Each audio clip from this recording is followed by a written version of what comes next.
வெற்றிவேல் முருகனுக்கு அரோகரா.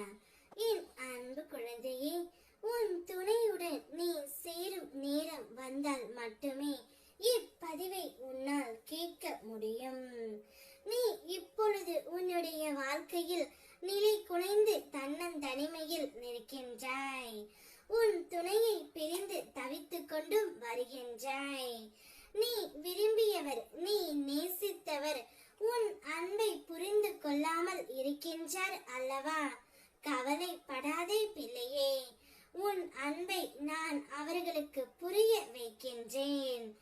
எந்த உறவாக இருந்தாலும் நீ உண்மையான பாசம் வைத்து விடுகின்றாய். ஆனால் அதே பாசம் மற்றவர்களிடம் கிடைக்க வேண்டும் என்று நீ நினைக்கின்றாய் பிள்ளையே. அதில் ஒன்றும் தவறு இல்லை.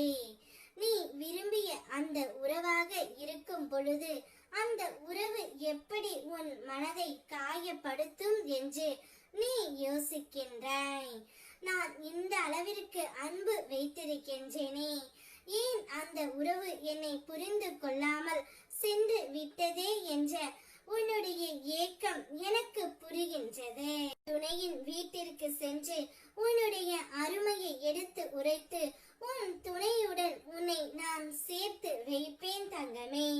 உன் துணையுடன் நீ சேரும் நேரம் வந்தால் மட்டுமே இப்பதிவை முழுமையாக உன்னால் கேட்க முடியும். அப்படி நீ கேட்டுவிட்டால் எங்கு இருந்தாலும் உன்னுடைய துணை உன்னை தேடி வந்து விடுவார்.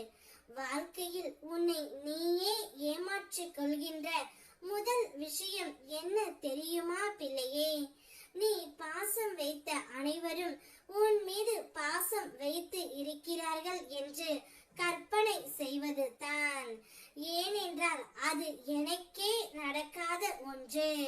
தாராளமாக பிறர் மீது அன்பு வை, அதை திரும்ப ஒரு நாளும் எதிர்பார்க்காதே.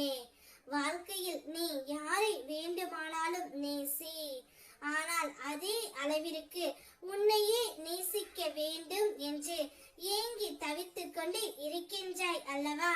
அந்த வாய்ப்பை உனக்கு உன் அப்பா நான் தரப்போகின்றேன்.